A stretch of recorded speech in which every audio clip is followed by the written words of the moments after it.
Saanko mä liitettyä tänne linjoille meidän vieraan? Onkohan se tosta, missä on noin 2 kuvaa? No niin joo. Katsotaan, mä kirjoitan.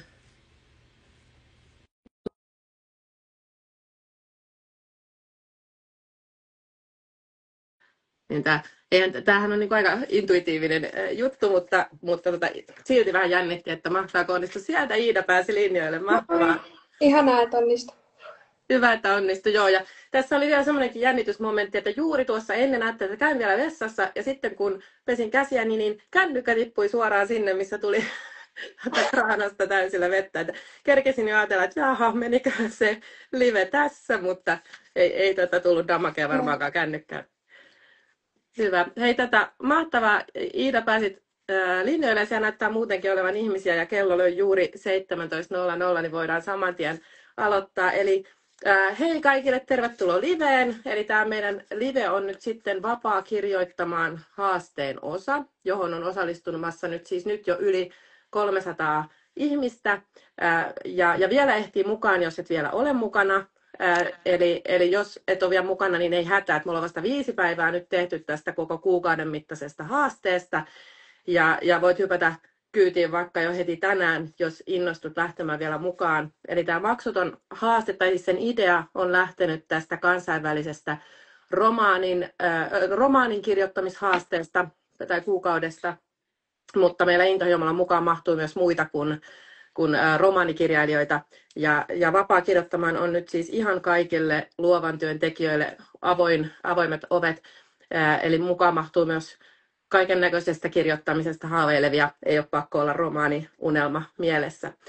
Ja sä voit lukea lisää tästä haasteesta osoitteesta intohimo.fi kautta kirjoita vapaasti, tai sitten laitat viestiä ja kysyt lisätietoja tämän jälkeen, jos meni ohi toi osoite.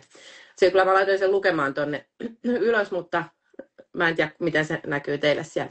Hei, meillä on tämän marraskuun teeman mukaisesti nyt kirjailijavieraita puhumassa täällä Instassa, ja tänään meillä on ihan spessu vieras siellä. Iida, saat kohta esitellä itsesi. Me ollaan nyt valittu tänne puhumaan hirveän erilaisia vieraita tässä kuussa, semmoisia, jotka on löytänyt erilaisia tapoja toteuttaa sitä luovuuden riivaa ja raivata tilaa sille kirjoittaja-minälle. Ja tänään mä kutsuin meidän kanssa puhumaan tosiaan Iida Inkiläisen, joka on itse asiassa kirjoittamassa nyt esikoisteostaan, eikö niin? Joo. Joo. Ja mä halusin saada teidänkin kuultavaksi nyt Iidan tarinan sen takia, koska mä tiedän, että tämä on nyt semmoinen, joka resonoi monissa, ja hänen tarina toimii toivottavasti inspiraationa ja motivaattorina monille siihen, että ette lykkäisi teidän unelmia, vaan aloittaisitte rohkeasti kulkemaan niitä kohti, koska Iida on tähän aivan ihana esimerkki, innostava esimerkki. Ja ehkä juuri tämä hetki on se hetki, kun päätät lähteä siellä mukaan kohti sun unelmaa, siitä huolimatta, että kaikki ei ole vielä valmista, tai vaikka olosuhteet ei olisi ne kaikista täydellisimmät tai parhaat. Koska totuus on, että sulta tulee aina puuttumaan jotain siitä, että kokisit olevasi täysin valmis. Aina tarvii enemmän aikaa, tilaa, rahaa, vähemmän epävarmuutta, vähemmän kipua, vähemmän häiriötekijöitä. Eli koskaan ei tule olemaan välttämättä sitä täydellistä aikaa. Eli onko sulla oikeasti uskallusta jäädä odottamaan sitä hetkeä, jota ei välttämättä koskaan tule. Eli uskallatko pistää sun unelman pauselle ja mitä se pause sinulle todella sitten maksaa. Niin siitä puhutaan tänään. Ja Iidan tarina todistaa, että voit aloittaa nyt sellaisena, kun olet siinä elämäntilanteessa, kun olet, joten päästetään saman tien Iida ääneen, jotta pääsette kuulemaan, että mistä hän on löytänyt tätä rohkeutta.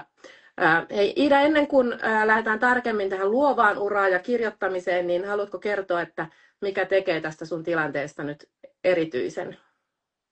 Mä oon siis ollut pitkään lapsesta asti pitkäaikaissairas ja mä oon hoidettu monista eri diagnooseista ja monista eri oireista.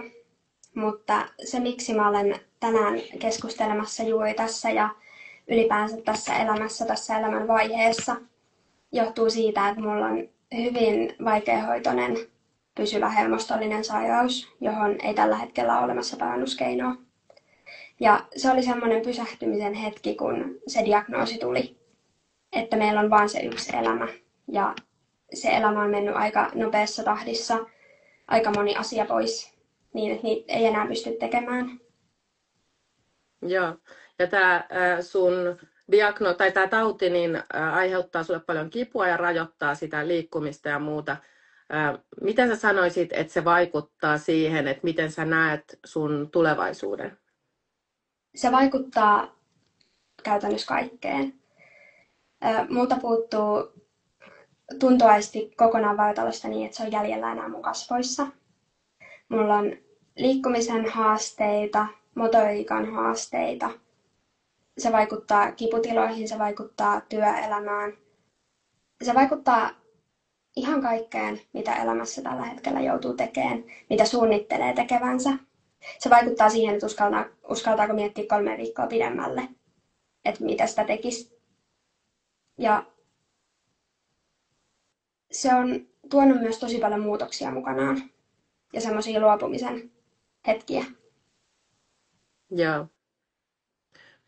Onko sulla sellaisia hetkiä, että sä oot ajatellut, että toi kirjoittaminen olisi sulle mahdotonta?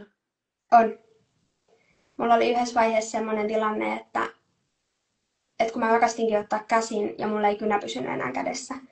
Ja mä huomasin sen, että se ote ei pysy, vaikka mä mitä yritän. Niin sit mä siinä kohtaa ajattelin, että tästä ei tule niinku yhtään mitään.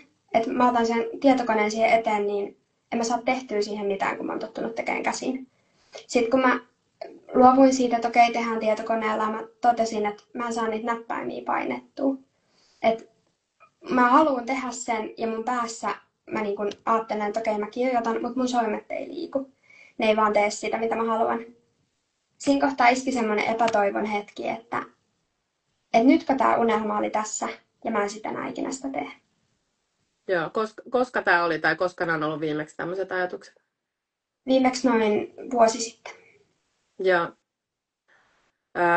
Ja vuosi sitten suurin piirtein sä aloitit tuossa Vapaa luomaan ohjelmassa myös, eli aika paljon on muuttunut sen jälkeen. Kuinka kauan sulla on sitä ennen kytenyt tämä ajatus taiteilijuudesta, ja sulla oli se kirjaideakin ja muut on ollut jo aikaisemmin, ja se on ollut vähän kesken sulla. Sähän olet sekä siis maalannut että kirjoittanut pidempään, mutta vasta tässä vastikään olet alkanut suunnata täyspainoisemmin näiden asioiden äärelle. Niin kauanko tämä on ollut enemmän sillä tavalla unelma-asteella vielä? Tai missä tilanteessa olit ennen kuin sä lähit määrätietoisesti tätä kohti?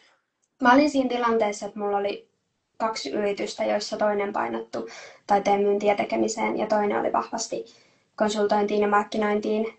Ja sit mä tein vielä muita töitä siinä ohessa ja jotenkin tuntuu, että sitä aikaa sille omalle unelmalle ei löydy. Ja sitten toisaalta sitä vähätteli, että no miksi nyt unelmoida jostain kirjan tekemisestä, että onhan tuolla semmoisia, ketkä sitä jo tekee, että ei se nyt ole niin kuin iso.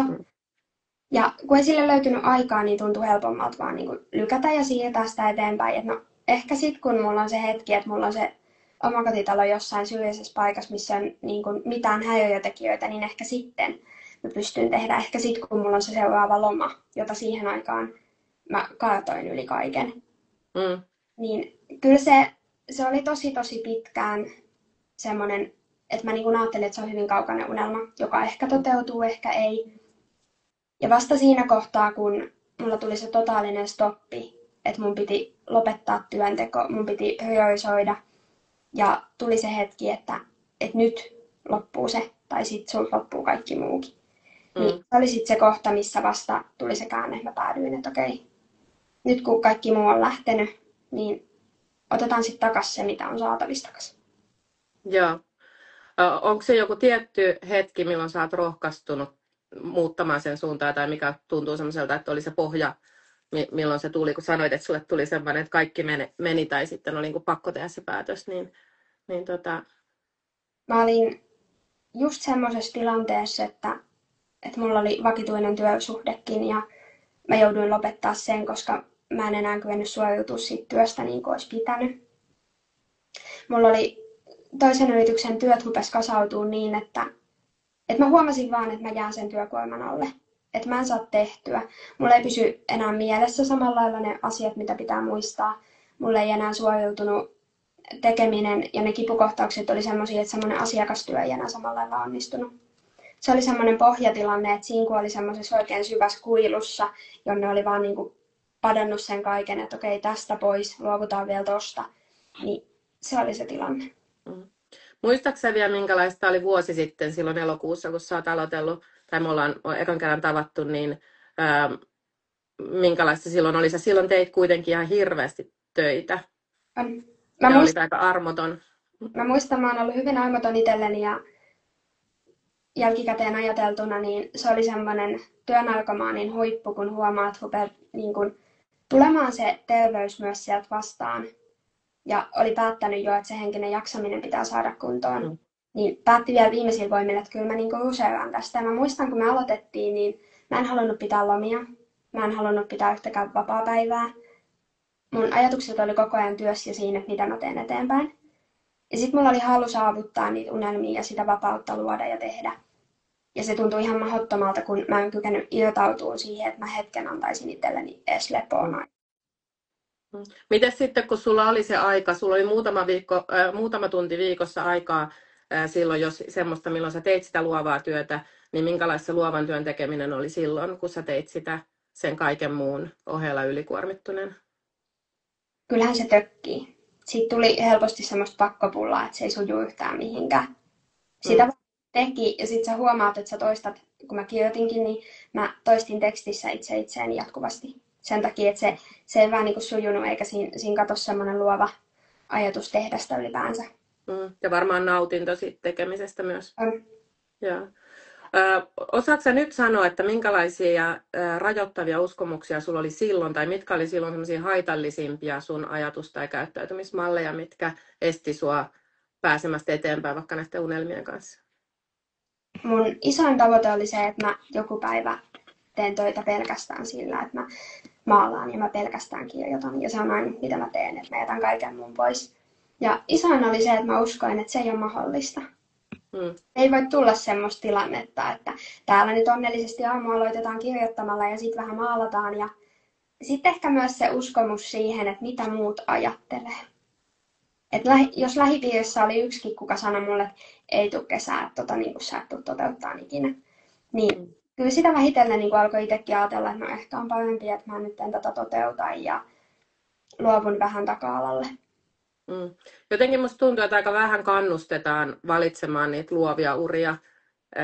Varmaan aina ajatellaan, että se on niin kuin se realistinen vaihtoehto, että tehdään jotain muuta. Mutta silloin ehkä unohdetaan se, että luovalle ihmiselle se ei ole turvallinen vaihtoehto, se NS-realistinen vaihtoehto myöskään. Että se voi olla taloudellisesti ehkä jollain tavalla turvallisempi, mutta onko se sitten pitkän päälle, jos silloin kieltää itseltään sen, mikä sitten on selvästi se oma juttu ja jotakin, mitä niin kuin todella eniten haluaa, mikä on itselle kaikista merkityksellisintä. Muistatko sä, että mitkä oli semmoisia asioita, mitkä sai sitten muuttamaan ajatusta ikään kuin siitä, että se olisikin mahdollista? Et kun sä oot esimerkiksi lähtenyt mukaan tuonne Vapaa-luomaan ohjelmaan, niin joku on saanut sut uskomaan, että se on mahdollista sulle, niin mitä siinä tapahtui? Siis jos mä ensimmäisenä sen lyhyesti kiteytän, niin se olit sinä, kuka sai uskomaan, että se on mahdollista. Noin, kiva. Se oli sellainen hetki, kun tajus, että hei, tässä on ihminen, joka kannustaa siihen, että hei, sä ihan oikeasti pystyt. Ja sitten myös se herätys sille, muistan elävästi sen hetken, kun sanoit ääneen, että Iida, vapaapäivä ei ole se, että sä hoidat pakollisia asioita. Että se ei ole vapaata. Se luokitellaan yhdeksi työpäiväksi. Ja sitten mun niinku tuli se herätys, että mikähän on se vapaa. Ja opettelin tekemään sitä. Me käytiin monesti kaksin läpi sitä, että mikä on sellaisia asioita, mitkä sais mut viettää sitä vapaata. Ja sitten se polttoaineet, kun mä aloin pitää sitä vapaata, mä huomasin, että se on se luovuuden avain. Että mulla tulee se tylsä hetki, että mulla ei ole mitään tehtävää, niin mun tekee mieli ottaa se kynä käteen tai ottaa se läppäri ja kirjoittaa se luku sinne. Että tulee se fiilis, että hei ihan oikeasti, mä haluan tehdä sitä, niin nyt mä oikeasti alan tekemään sitä. Joo. Kuulostaa kyllä, muistan näitä keskusteluja ja sitäkin, että se oli vaikea hahmottaa, että mitä vapaa-aika tarkoittaa. Ja sitten jos sitä on, niin miten se voisi käyttää, niin siinä oli aika paljon sitä kipuilua senkin kanssa, että voiko sallia itselleen sen tyhjän tilan ja sitten mitä silloin ihmisen kuuluu tehdä, kun on vapaalla, niin tämä on muuttunut aika paljon nyt. On. Miten se on vaikuttanut siihen sun kirjoittamiseen tai tai luovuuteen, että sä oot järjestänyt itsellesi vapaata ja vähemmän kuormittunut? Se aukaisi semmoisen padon, että mä aloin vaan tehdä. Ja sitten sitä tekstiä tulikin. Että mulla oli oikeasti aikaa koko päivä syventyä siihen, että mitä mun päässä liikkuu, miten se liikkuu. Tähän oli iso apu se, että kun kirjoittaa kirjaa, joka pohjautuu omaan päiväkirjaan, siihen omaan aika synkkäänkin tarinaan.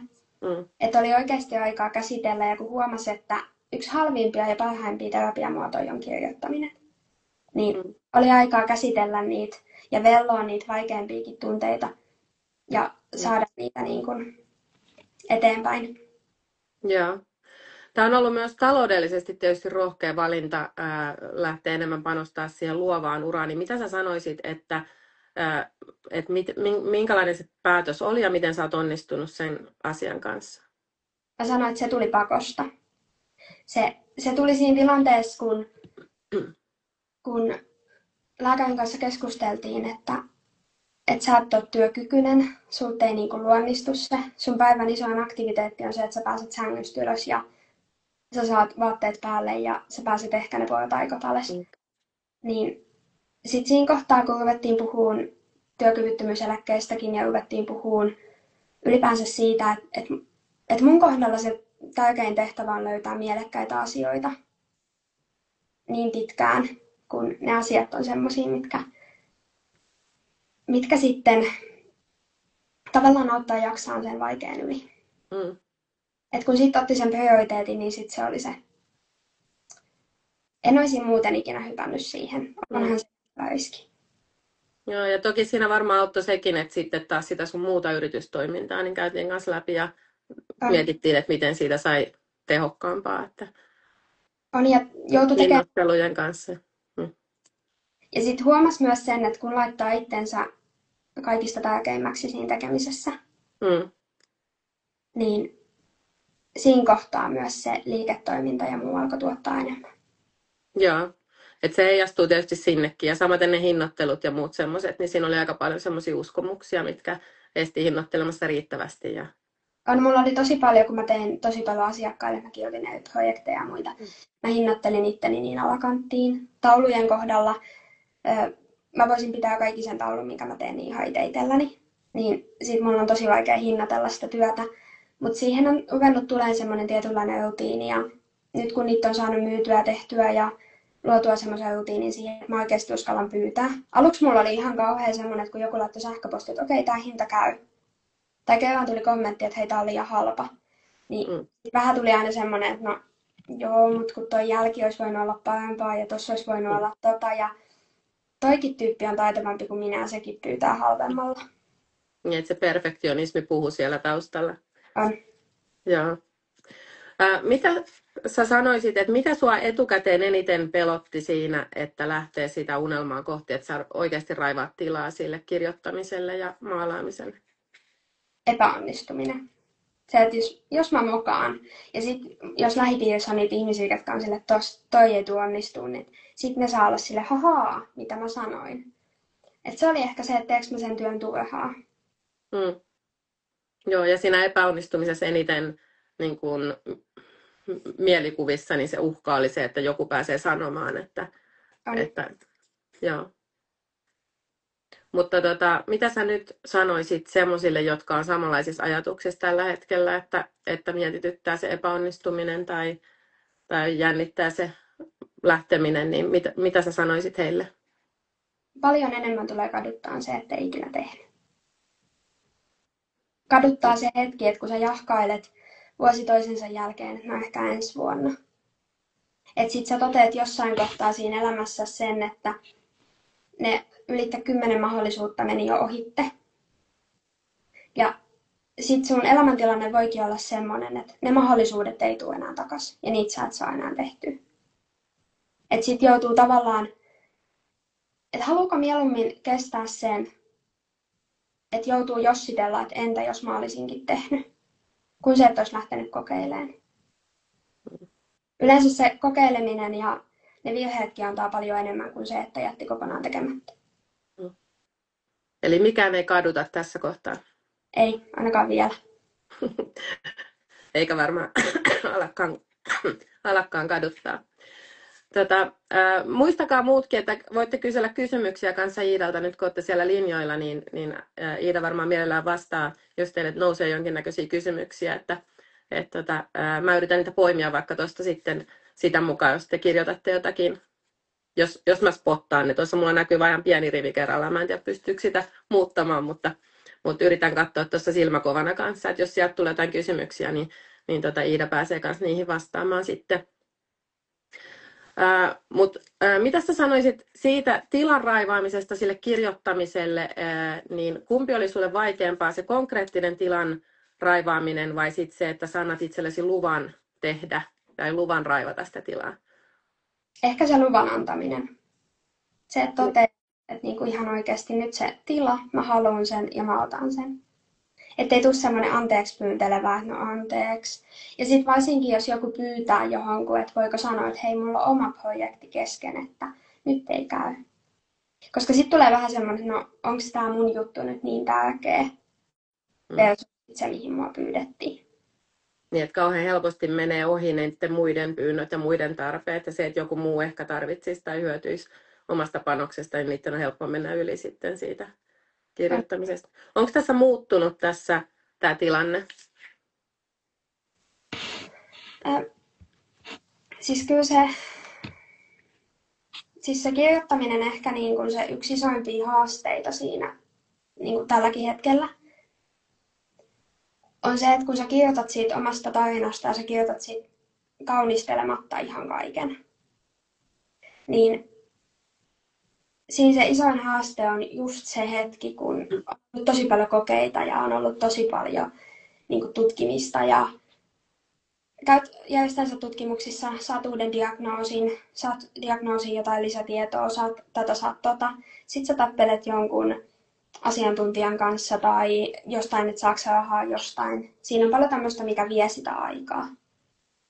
Niin se on ollut ehkä se yksi isoin, mikä siitä vie. Ja se henkinen työ sen tekstin kanssa. Kyllä siis mä oon kirjoittaessa tätä teosta, niin mä oon itkenyt enemmän kuin varmaan ikinä. Mä oon kertonut enemmän niitä kaikista synkimpiäkin tunteita. Jopa enemmän siihen kirjaan kuin kellekään mulle.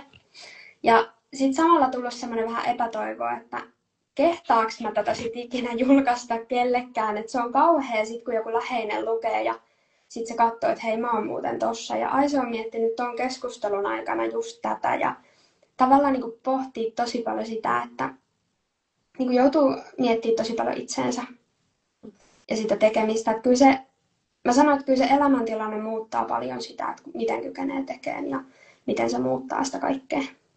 Joo, ja tuo on aika semmoinen yleinen pohdinta kirjailijoilla, jotka kirjoittaa jotain, joka liippaa omaa tekemistä tai omaa elämää tai niin kuin todellisuudessa tapahtuneita tilanteita, niin se pelko siitä, että joku tunnistaa sieltä itsensä ja sitten miltä se tuntuu siitä ihmisestä, että joko tuntuu sitten, on paha omatunto, että huono omatunto, että joku lukee jotakin, minkä voi tulkita jollain tavalla, tai sitten se, että pelko siitä, että he tunnistaa itsensä ja suuttuu tai jotenkin, nämä on semmoisia varmaan hirveän yleisiä, mitä tuo varmaan moni, joka on nyt kuulollakin, niin pohtiskelee itsekseen sitä, että miten paljon pystyy ja mitä voi kertoa ja mitä ei voi kertoa ja muuta, miten sä oot ratkaissut tätä? Mä päädyin siihen silloin, kun mä kirjoitin sitä. Että tää on se teksti, minkä mä haluan, että sit jos se oli osittain sitä kuoleman käsittelyä, että sit kun mä en enää täällä ole, niin tää on se, mitä mä haluan sanoa ihmisille sen jälkeen. Et sit se on ihan sama, että mä oon sit puhunut suuni puhtaaksi ja kyllä mun piti paljon miettiä, että miten mä ne muotoilen. Mutta ehkä se rankin puoli, mitä piti tavallaan osata sensuroida ja käsitellä, että voiko mä sanoa sen näin, oli se, että voiko mä kertoa itsestäni näin suoraan, miltä musta tuntuu ja millainen olo mulla on ja miten kaamea tunne se on. Voiko mä sanoa näin jotenkin julmasti itsestäni, että sit jos joku jälkikäteen kokee siitä syyllisyyttä, että vitsi kun mä en tiennyt tai mä en ajatellut. Ja sitten myös se, että kirjoittamisessa niin mulla oli hyvin vahvasti 2 teemaa, mikä oli se, että mä halusin tosi vahvasti semmosia, että mikä auttaa sitten jotain toista siinä. Ja mä totesin, että se ei mahu siihen tekstisälään joukkoon. Ja se oli yksi semmoinen, mikä mä sitten päädyin, että mä jätän sen pois. Ja vasta nyt muutama kuukausi sitten, niin tuli semmoinen päätös, että siinä on tosi paljon käyttistekstiä. Se on tosi hyvä kokonaisuus sellaisenaan. Ja sitten mä päädyin, että tämä teos rakennetaan siltä pohjalta, että siihen kuuluu se tarina omana kirjanaan, joka kertoo sen, miltä tuntuu, kun sit sairaudesta tulee suurin osa sua ihmistä itseesi. Ja sitten siinä tulee se toinen versio, joka on tavallaan kuin työkirja kautta tsemppikirja niille ihmisille, ketkä kamppailee samankaltaisten haasteiden kanssa. Joo, kuulostaa tosi hyvältä ja heti tuli sellainen olo myös itselle, että odotan, mä olen muutenkin toki odottanut, että mä pääsen lukemaan sen, mutta toi kuulosti mun mielestä myös mielenkiintoiselta, että miten sä oot tämän ratkaissut, niin haluan senkin kannalta nähdä sen, että miten tämä toimii, koska se kuulostaa just siltä, että se on linjassa sen kanssa, mitä sä oot toivonutkin, että se kirja tulee olemaan ja ajamaan. Ja kyllä mä itse jotenkin aina liputan sen rehellisyyden nimiin sen takia, koska se on kuitenkin jotain, mikä resonoi ihmisissä sitten eniten, ajattelisin. Että sekin, että moni, joka kamppailee sen kanssa, että uskaltaako jotain asiaa kertoa, niin voisi ehkä ajatella, että ensin kirjoittaa sen sensuroimatta ja sitten sen jälkeen on aika miettiä, että haluaako sitä vielä sensuroida ja miten paljon. Mutta se, että se voi olla siinä kirjoittamishetkellä aika iso semmoinen blokki ja hidaste, jos siinä kohtaa alkaa jo kauheasti sensuroimaan sitä, että miten kertoo sen oman tarinansa. Niin. Joo. Ja siinä on myös se, että mulla on ollut niin monta teemaa, joista mä oon kirjoittanut. Paljon on eri kustantamojen ja muiden kanssa puhuttu myös mun teksteistä ja muista. Mulla on siinä mielessä vaikea tilanne, että mulla on 2 kirjaprojektia yhtä aikaa päällekkäin, joista toinen käsittelee enemmän kuolemaa ja enemmän sitä puolta, koska mä halusin pitää tämän Felician enemmän semmoisena toivokirjana. Niin se on ollut semmoinen pallottelu sen kanssa, että kun kamppailee niitä tunteita, että saa semmoisen tunteen, että okei, mä kirjoitan, mä teen parhaani ja mä pystyn siihen just nyt. Joo. Hyvä.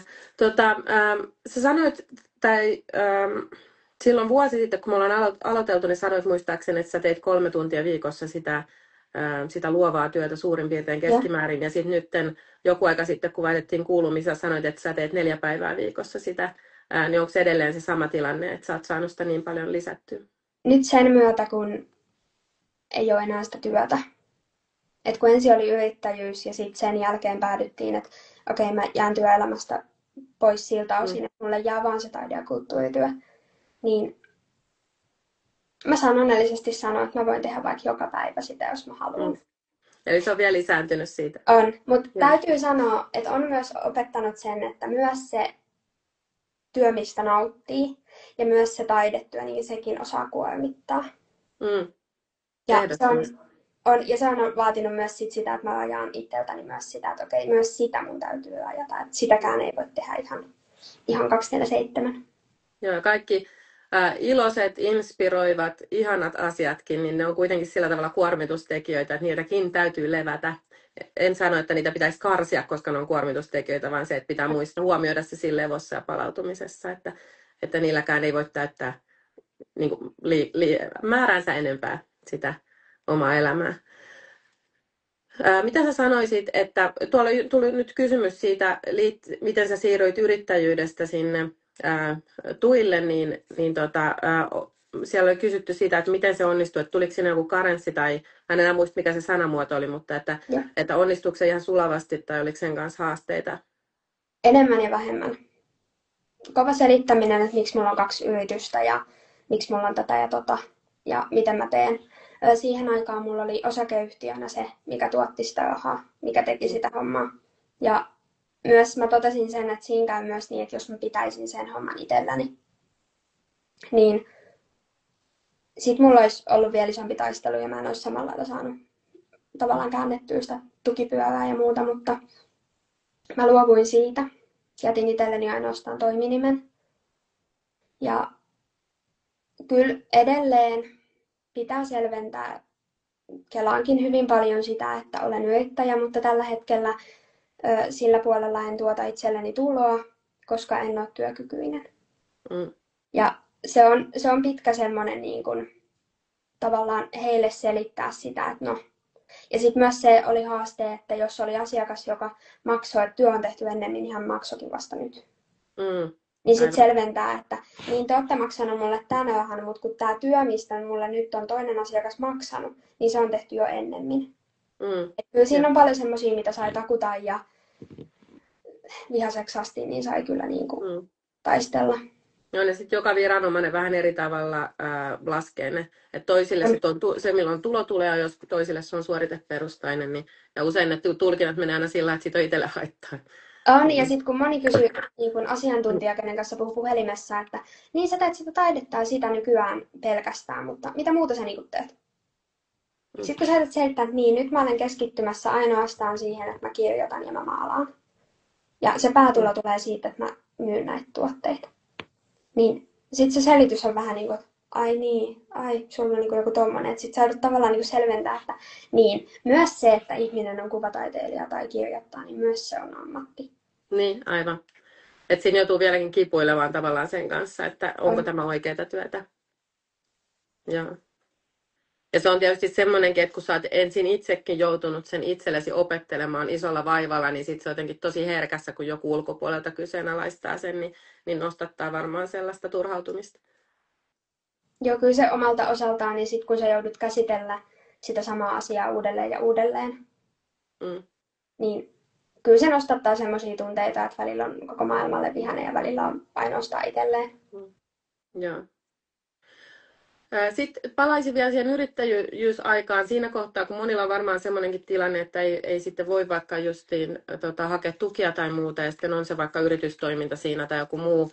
Niin miten sä onnistuit pääsemään siitä tilanteesta, kun sun yritystoiminta söi kaiken tilan ja energian ja jätti niitä pieniä aikaikkunoita, minkä aikana oli vaikea orientoitua ja saada sitä luovuutta kukkimaan, kun oli niin kuormittu, niin miten sä pääsit siitä tilanteesta siihen tilanteeseen, että sulla oli edelleen se yritys, joka tuotti sulle sitä elantoa, ja sitten sä silti pystyit tekemään puolet viikosta sitä luovaa työtä, niin mitä siinä täytyy tehdä, että se onnistui se muutos? Ensimmäisenä täytyy vähentää työmäärää. Pohtii, että miten mä sitä lähden vähentämään.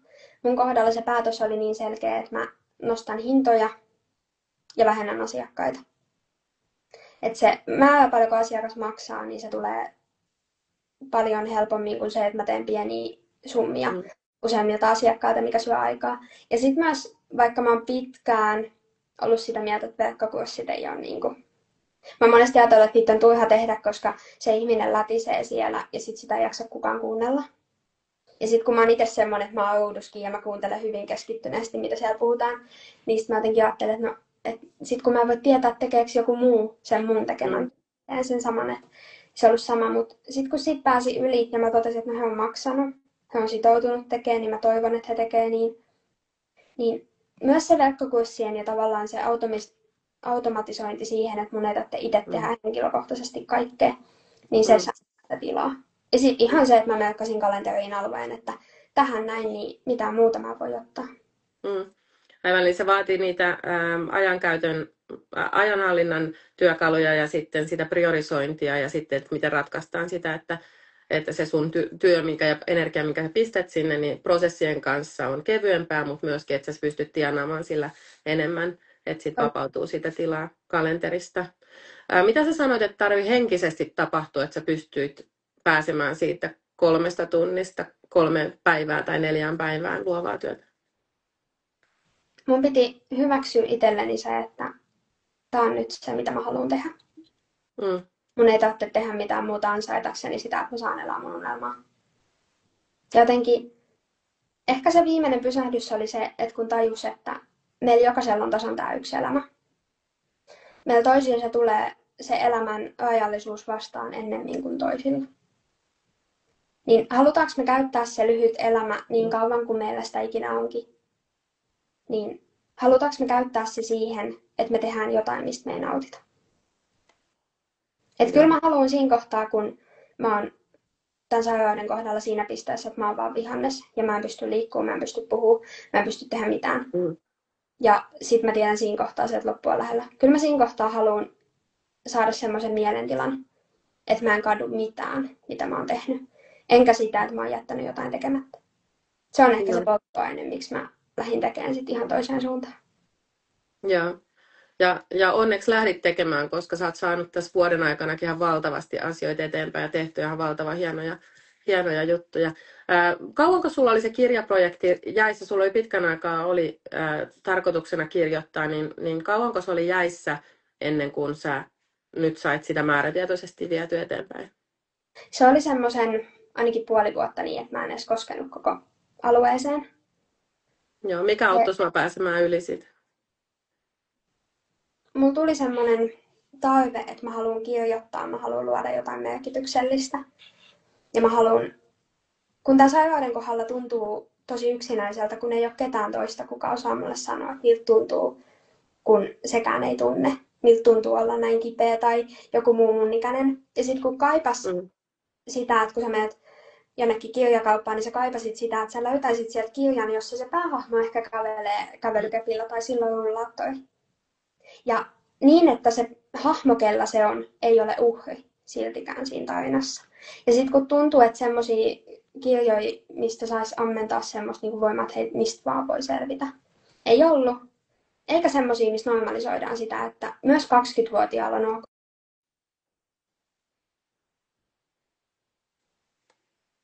Nyt katos ääni sieltä.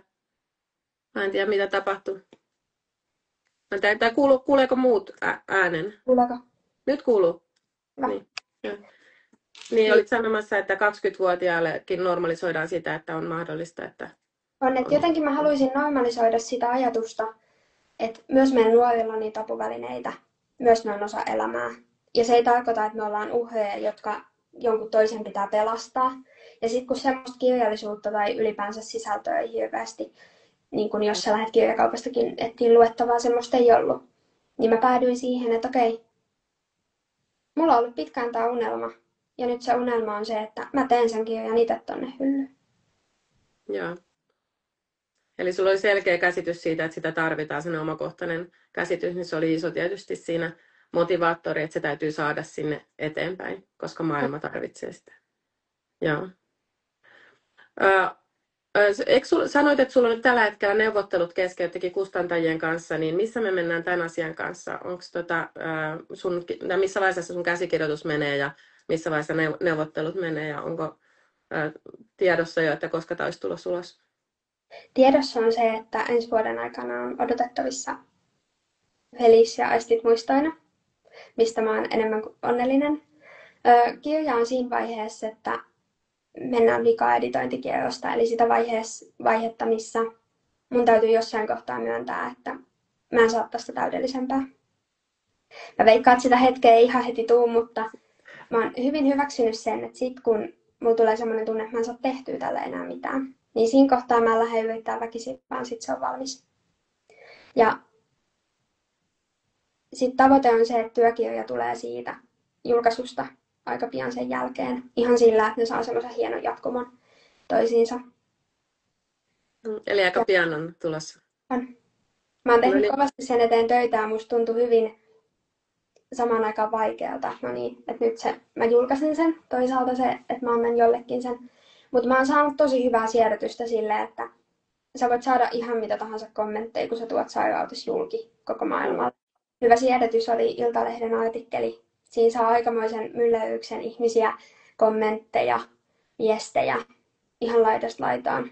Niin mä totesin, että se oli ehkä semmoinen hyvä alkusysäys sille, että mä ajattelin, että okei, se on ihan sama, minkä vastaanoton se kirja saa, niin mä oon voittaja siinä kohtaa, kun se on pihalla. Onko oikeasti tommoseen juttuun voinut tulla jotakin öyhöjä? Kyllä siellä on aika ikäviäkin kommentteja osakseen.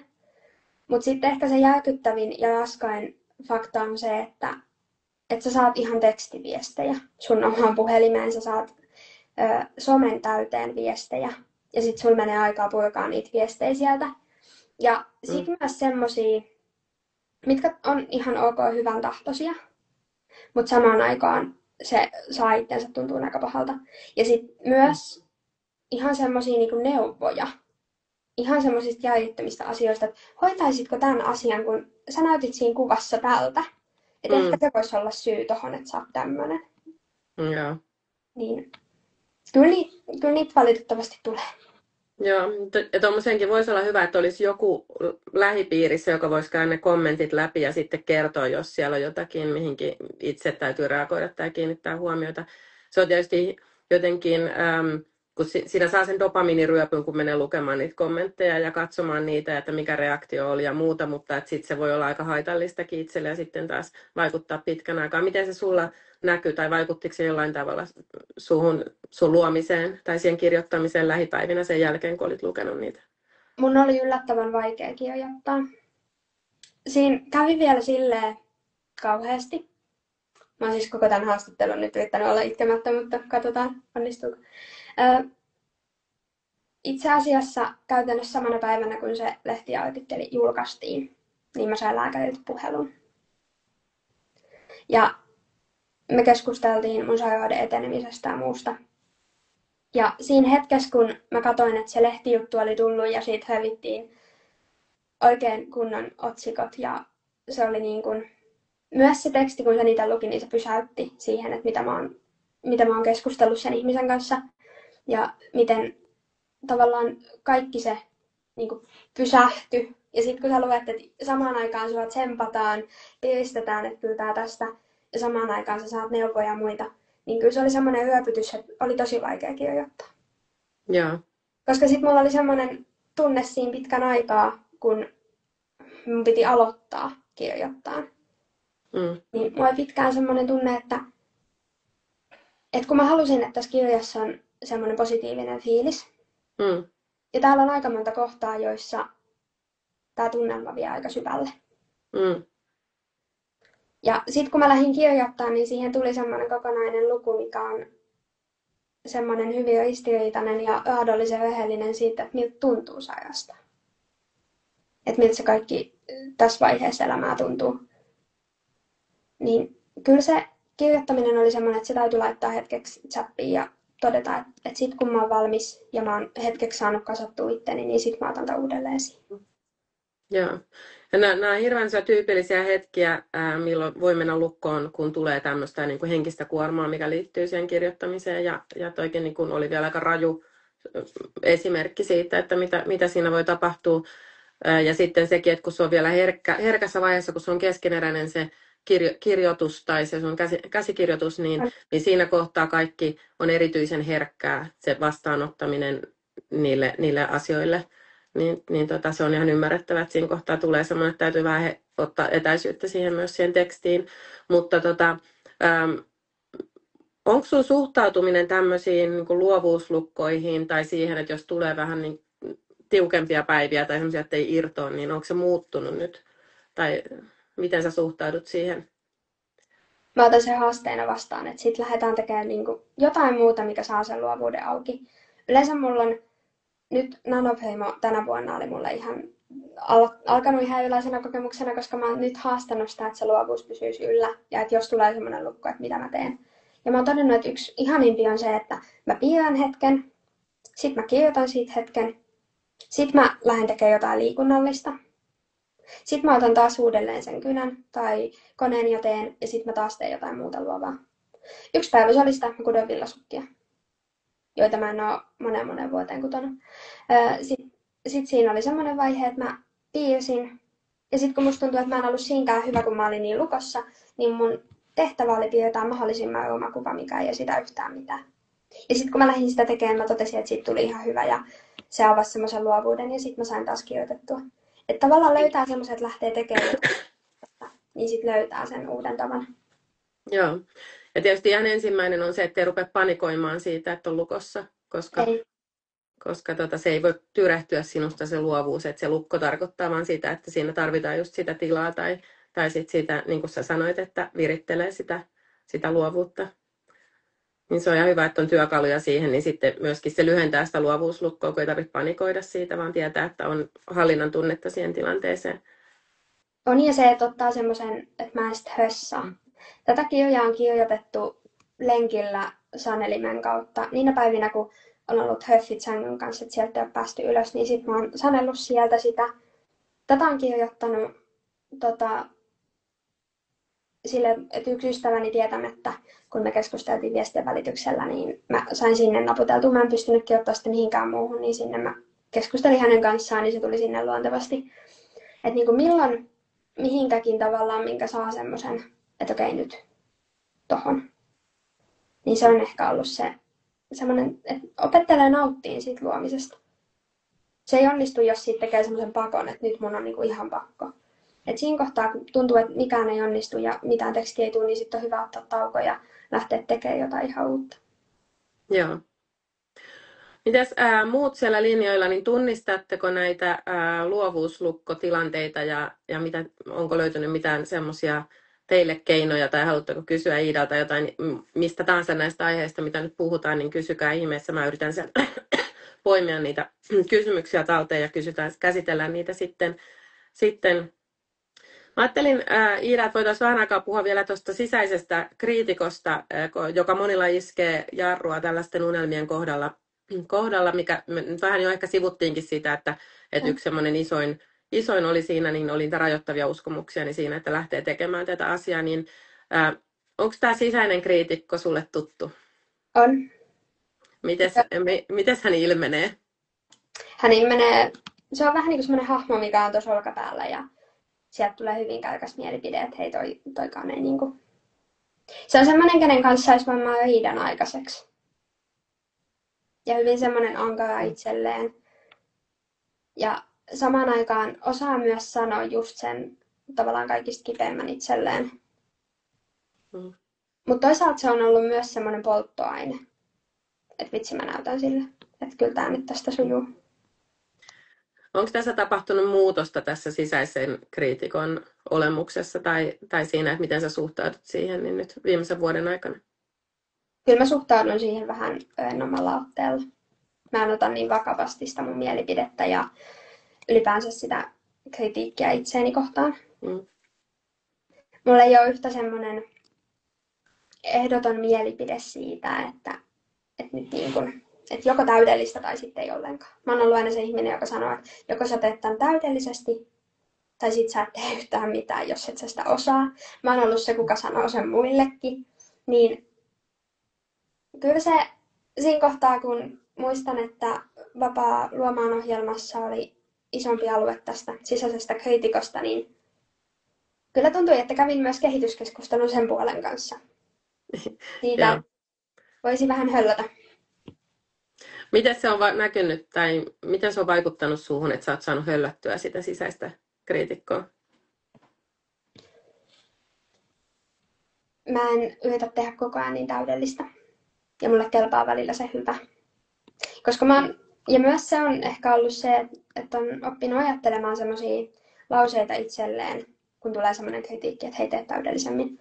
Niin, sitten tavallaan semmoisia lausepareja, mitkä mä oon kirjoittanut itselleni ylöskin, että se mun täydellinen on jollekin niin kuin maailman täydellisin ja ihanin. Se mun kohtalaisen hyvä on jollekin, että vitsi sä oot täydellinen tekemään ja hyvä.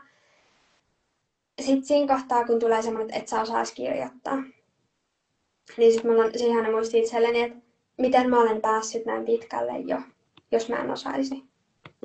Ja sitten semmoinen, mä keskustelen tosi paljon, että sit kun tulee semmoinen tunne, että vitsi, nyt se kriitikko iskee sieltä, niin semmoinen myötätunto. Okei, susta tuntuu tolta. Miksi susta tuntuu tolta?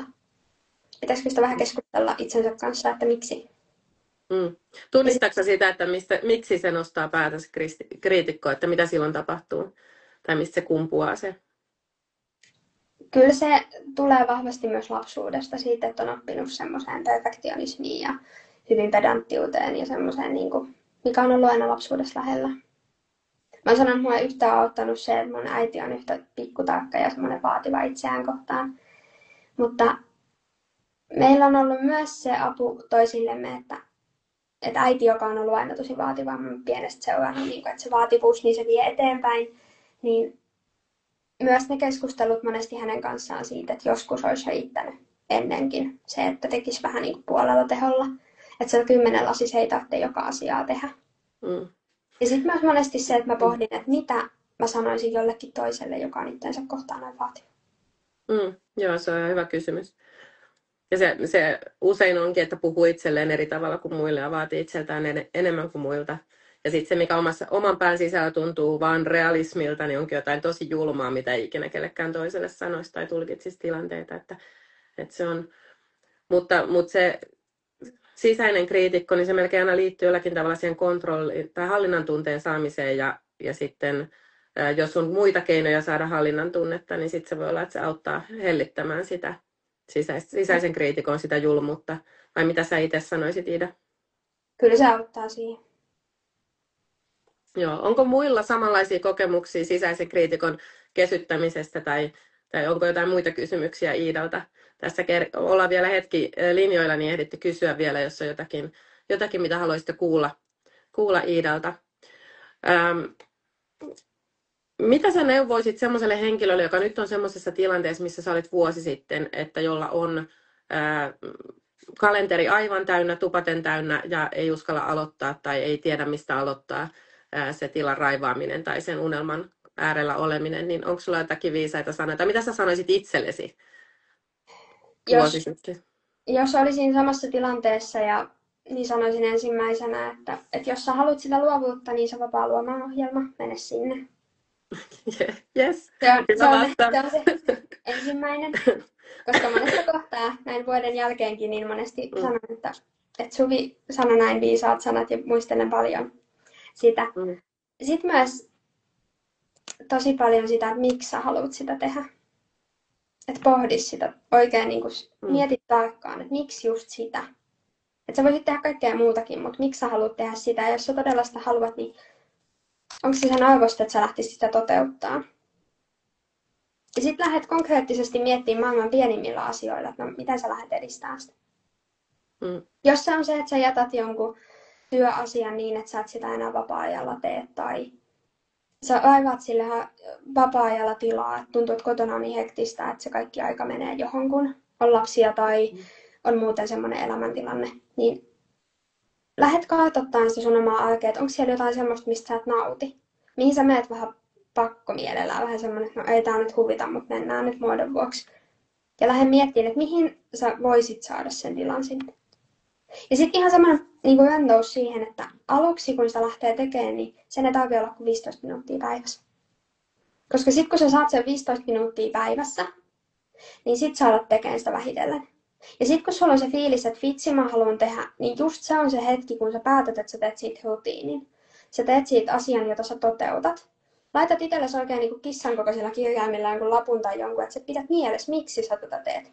Että sitten kun tulee se hetki, että joku toinen sanoo, että hei, ei me nyt ehitä tai onko ihan pakko. Sä itse mietit, että hei, en mä ehdi, mä en pysty.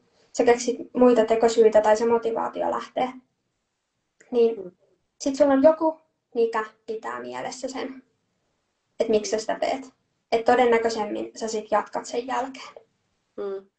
Ja just se, ettei odota sitä, kun sehän olisi nyt aivan ihanaa, jos olisi joku retriitti hienossa maisemassa siellä yksin, minä ja luonto ja sitten minä kirjoituskone. Ja, niin kuin, mutta kun se, että ennen kuin päästään sinne, niin on kerennyt kirjoittaa aika monta kirjaa, niin se vartin sloteissa. Että sekin on parempi kuin ei mitään. Että sitä odotellessa niin voi jo aloittaa tekemään asioita, ottaa askeleita sitä omaa unelmaa kohti. Ja mun mielestä hyviä vinkkejä. Sitten sekin, että jos se on säännöllistä ja se on rutiini, niin silloin se koko ajan alitajunta työstää sitä ja on sen äärellä, jolloin silloin myöskin lenkillä tulee ideoita, suihkussa tulee ideoita, nukkumaan mennessä tulee ideoita. Mutta sitten jos se on täysin pausella se joku asia ja odottaa sitä isompaa, niin sitten siitä jää kokonaan se alitajunnan voima käyttämättä, kun se ei ole niin kuin läsnä aivoissa ne prosessit käynnissä, niin se vaikuttaa. Sen takia tässäkin moni huomaa, kun tekee nyt vaikka tätä nanoprimaa tai tätä kirjoita vapaasti haastetta tai vapaa kirjoittamaan. Mä en nyt edelleenkään ole päättänyt kumpi nimi se on. Kun sitä tekee, niin siinä on se yksi taika on se, että kun sitä tekee joka päivä kuukauden ajan, niin sitten se koko muukin vuorokausi on ikään kuin valjastettu siihen, että ne asiat on mielen päällä ja työstyy myös siellä piilossa silloin, kun tekee jotain muita asioita. Mitä sä sanoisit, että mitä sä olisit menettänyt, jos sä et olisi vielä aloittanut kirjoittaa tätä? Jos sä olisit jäänyt odottamaan niitä parempia aikoja, niin mitä sä olisit menettänyt? Mä olisin menettänyt itteni. Mä olisin menettänyt sen, että mä oikeasti lähden tekemään. Sen ansiosta, että mä oon lähtenyt tekemään ja toteuttaa, niin mä oon saanut useampia haastatteluja. Mä toteutin ensimmäisen näyttelyn, joka oli kokonaan yksin vain minun omani. Mä toteutin tekstiä. Mä oon toteuttamassa ensimmäistä semmoista isompaa tapahtumaa kipupotilaille. Mä oon toteuttamassa tosi paljon asioita vaan sen takia, että mä oon lähtenyt tekemään. Enkä mä oon lähtenyt miettimään sitä, että mitä joku muu ajattelee. Nyt ajattelee, että yhtäkkiä tuo nyt upea tekemään tota ja tätä. Siis multa on yksi tuttava multa ohi mennään kysyä, että mitä ihmettä, että sä oot voinut viime aikoina päivittää someakin kauhean aktiivisesti ja sä oot aina ollut niin kuin vähän semmonen, että sä et somessa hirveästi oo. Ja niin kuin, että kauheasti sä teet kaikkea. Ja sit siinä kohtaa, kun taas toinen tuttava oli ennemmin ajatellut, että no, se on joku tommonen, kuka nyt tekee tota ja tätä ja ei nyt välttämättä tule ikinä menestyä. Ja siinä kohtaa, kun lehtiartikkeli näkyy isolla, niin he on todennut, että vitsi, se on ihan oikeasti menestynyt ja onnistunut jossain. Et eihän loppupeleissä koskaan voi tietää, mihin päätyy, mikä siinä tulee, mutta hyvin isolla todennäköisyydellä. Kun sä lähdet tekemään ja sä lähdet toteuttaa, niin sä saavutat jotain vielä enemmän. Mm. Ja sit mä ehkä toivoisin sitä, että ihmiset alkaisi oikeasti tekemään niitä unelmiaan, ennen kuin tulee semmoinen joku pakollinen pysähdys. Liian usein meillä kuulee niitä tarinoita, ja itsekin olen se tarina siitä, että aloitin toteuttamaan unelmiani ja uskaltauduin elämään vasta siinä kohtaa, kun kaikki pysähtyi, ja mä totesin, että hei, joku päivä mä en enää eläkään. Niin ehkä meillä ei tarvitsisi tulla jokaiselle ihmiselle semmoista pysähdystä, että me aletaan tehdä asioita. Vaan se pysähdys pitäisi olla ytimekkäästi se, että vitsi mä haluan elää mun unelmien elämää, mä haluan tehdä näitä asioita. Ja jos mä jotain haluan, niin mä lähden sitä vaan tekemään. Ihana. Ja nämä oli mun mielestä tosi hyvät päätössanat tälle livelle. Mulla oli vielä tuossa yksi toinen tylsä kysymys, mutta mä en kysy sitä, koska tämä oli musta ihana. Jätetään kaikumaan tämä. Mutta hei Iida, kiitos valtavasti siitä, että jaoit sun tarinaa täällä ja kiitos siitä, että noin niin kuin rohkeasti jaat ylipäätään maailmalle näitä sun syviä tuntoja ja kokemuksia ja muuta. Mä tiedän, että tämä tulee inspiroimaan ja luomaan toivoa vielä tosi monille ja sit sitä arvokasta vertaistukea. Eli sä teet todella tärkeää työtä ja on, niin kuin täälläkin tuli, että mahtavia vinkkejä, niin koskettava, kannustava, inspiroiva ja samastuttava live, kiitos. Ja muutkin siellä kiittelee, ja mä oon kanssa niin syvästi kiitollinen Iida, että sä oot näin rohkea, että sä jaat näitä asioita. Ja jos tämä haastattelu herätti teissä jotain, niin tulkaa ihmeessä jakamaan vielä tuonne haasteen kanavalle, tai vaikka tästä tulee tallenne tästä livestä myös tuonne Intohimon sivulle, niin sinnekin voitte jakaa vielä, että jos jälkeenpäinkin tulee jotain kysymyksiä tai ajatuksia Iidalle, niin tulkaa sinne keskustelemaan. Ja jos et ole vielä siellä haasteessa ja tunnet, että nyt olisi aika lähteä sitä unelmaa kohti, kirjoitusunelmaa kohti, niin liity ihmeessä mukaan Intohimon maksuttomaan vapaa kirjoittamaan haasteeseen. Ehdit vielä tosiaan tänään aloittamaan hyvin ja pääset liittymään osoitteessa intohimo.fi kautta kirjoita vapaasti. Ja muistakaa myös, että nyt marraskuun ajan maanantaisin ja keskiviikkoisin meillä on näitä livejä ja keskiviikkoisin näitä kirjailijahaastatteluja. Ja sitten torstaina nyt kello 12 on myös maksuton luovan työn kesyttäjäksi webinaari, jossa jaan 12 askelta siihen, että miten saat luovan työsi hallintaa ja vapautat aikaa sille, mikä on tärkeintä. Eli tulkaa ehdottomasti sinne linjoille kuulemaan sitä.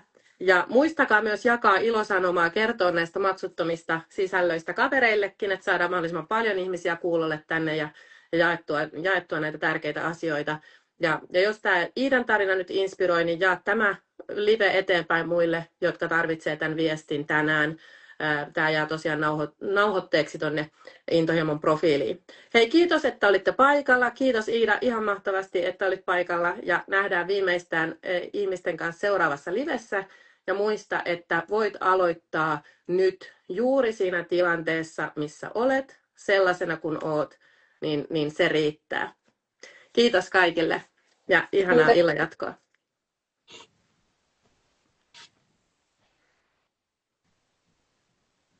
Mites tää sammuu? Tuolta.